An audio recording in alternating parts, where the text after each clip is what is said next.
going to let the chickens out first thing in the morning is my favorite part of the day.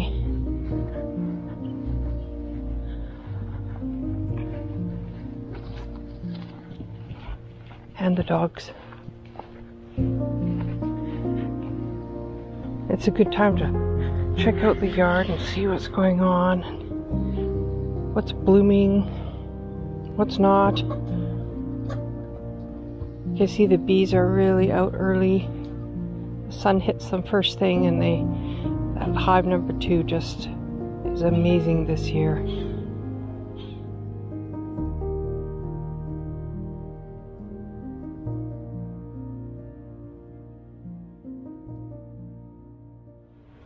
This one was a package I got during the spring, and it's just doing super well.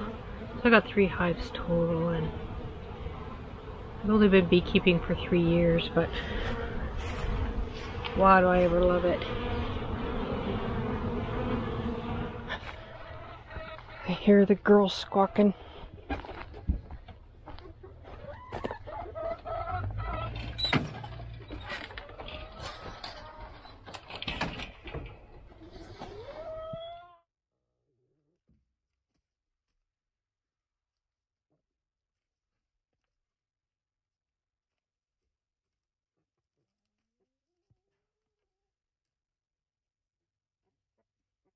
Check on the quail. Let's see if I got food and water. This is my group of black quail. It's the first time that I've had those. They've started laying a few weeks ago. They look good. I got another pen here.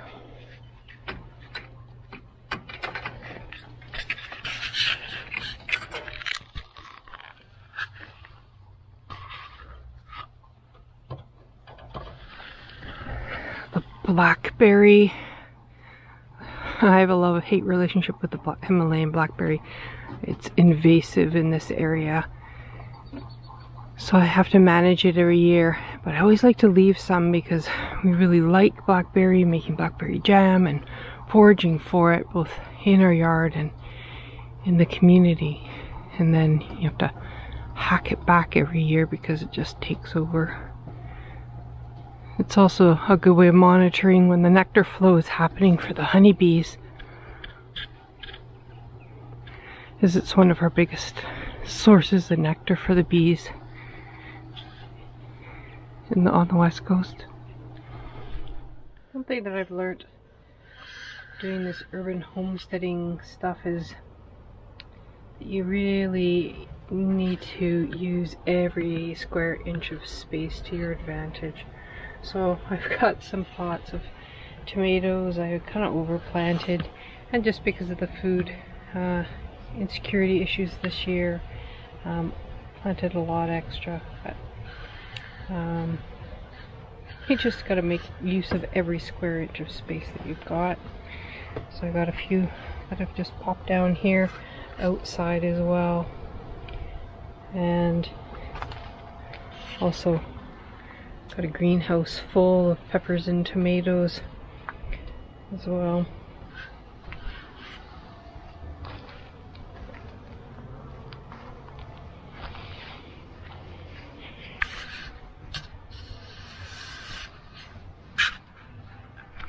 Here we got some horseradish growing in here, and a little bit of greens and a squash. Also planted Peruvian mint for the first time, so we'll see what that tastes like.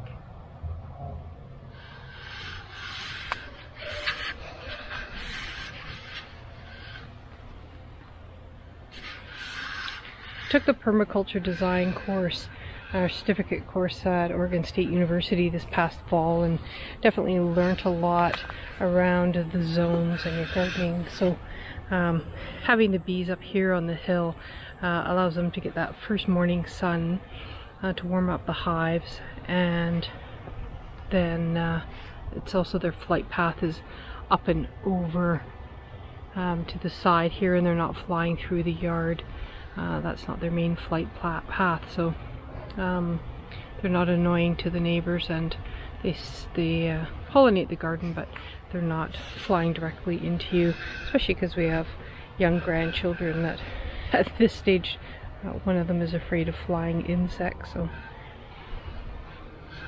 this is our new strawberry patch. Down here, this spot gets a lot more sun than the previous spot, and some artichoke growing here as well. And the lavender is just coming into flower. It smells so nice. Nice little patch of Egyptian walking onions.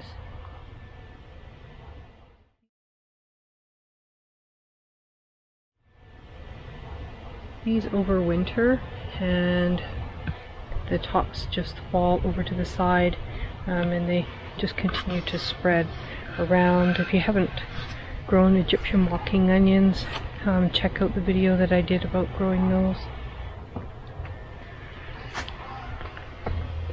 This year I also invested in a tea plant, so a Camellia sinensis plant. So it's just young right now, and it'll continue to grow, and we'll be able to harvest tea off of that. I'm pretty excited about that. Some calendula and some shelling peas, not shelling peas, some turtle beans, some drying turtle beans growing in here. So we'll see how those work out. There's a large flower bed. Last year we added in a elderberry plant over there. Are they ever lovely? So looking forward to getting some berries off of that. Trying to diversify the range of fruit that I have in the yard. We have quite a substantial number of fruit trees: fig, apple, plum, cherry, and pear, and persimmon, and just adding in some different varieties of berries. So we have the Himalayan blackberry, lots of those are invasive here, and sea buckthorn, Chilean guava, and what else? Raspberries, currants.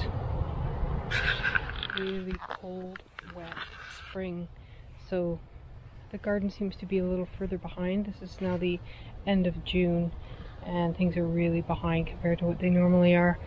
So this week it's finally supposed to be up over 13 degrees Celsius at night, so I suspect that'll kickstart some of the warmer veg, like the beans and things. Have just been kind of stagnant for a little while. But the carrots, I've done some pots of carrots, and those coming along. Amaranth, ground cherries. There's a little garlic patch. Unfortunately in Canada we can't get the green stalks without paying a huge amount for shipping. That just doesn't make it financially viable for us. So I have one of these other stacking ones, and I've been growing greens in them, and that sure worked out nicely.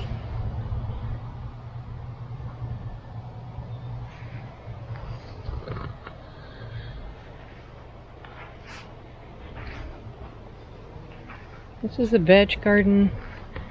Beets are doing nicely. I always plant some marigolds in there, kohlrabi, rainbow chard. There's some onions interplanted in there, and then the variety of different peas. Grown some of these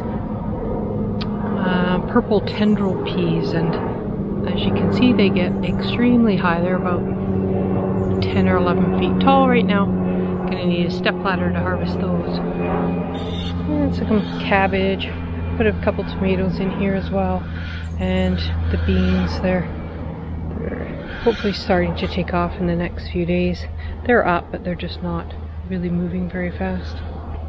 And they got some leeks in the back, and kale, some oregano. Grows really well here.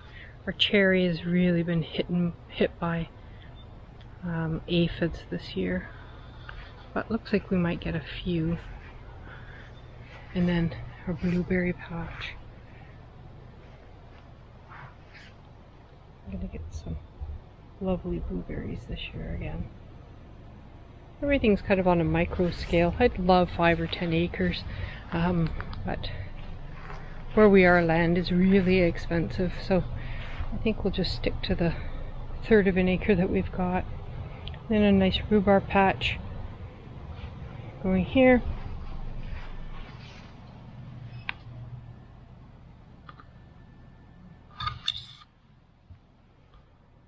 Another apple with some strawberries underplanted, and behind that we have a large pear.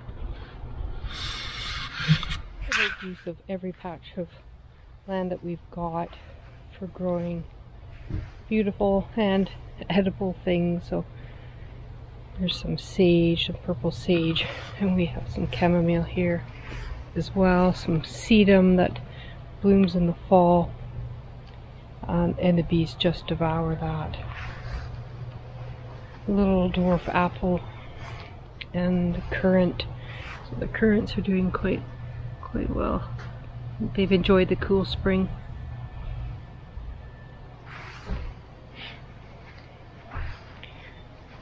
Also have another Jerusalem artichoke, and some giant sunflowers are growing here. Chicken coop used to be here. We have replaced it and moved it to the back corner of the property, and now we have raspberry patch and another apple tree right there by the compost.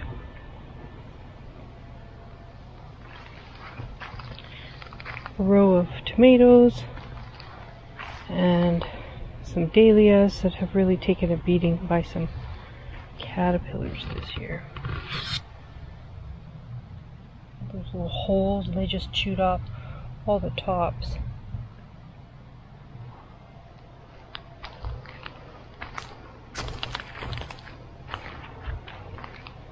Planting a few new things in this area here. Some goji berry and I can't remember what this one's called.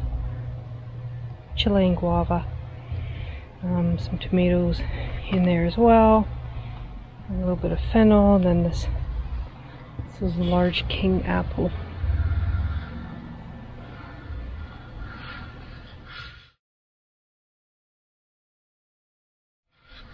Also use some squashes under cover here as well. I had lots of challenges with bindweed, and I find planting heavily underneath the trees and in the area deters the bindweed from taking a hold too much. You can see a little piece of it here that I'll have to remove, but generally the heavy underplanting tends to keep it from taking over.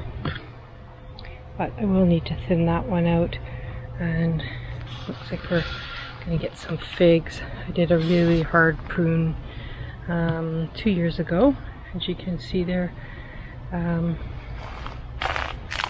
right here. Cut this off. Raccoons were climbing up it. It was getting too spindly. The raccoons would climb up and break the branches off.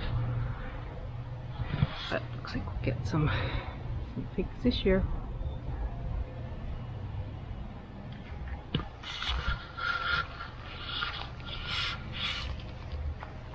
And a row of peppers. Because our spring has been so cold and wet, they've definitely taken a beating. I make sure that I have them in the greenhouse as well as trying them outside. I just ran out of room in the greenhouse, so there's a few outside. They've definitely taken a beating, so hopefully they recover as we get the warmer weather. And some more squash. I also use the cattle panel method for the tomatoes and tomatillos. I've also been doing the arches the last couple of years. This here is a Italian prune plum, but these arches have been great. So I grow some cucumbers, you see down there, cucumbers and squash will be able to grow up, and what do you call those, trombone squash as well, so they'll be able to grow up and over the arch as well and hang down. They look quite lovely. This massive tree that you see is a green gage plum, and last year I weighed the plums that we pulled off of there, and we got over 300 pounds of plums. So we give them to friends, and when we do some canning and making some sauce, like Asian plum sauce, one of our favorites. So it's definitely provides us with an abundance of fruit. So thanks for joining me here on Back Third Acre, and I hope you enjoyed the tour. Take care.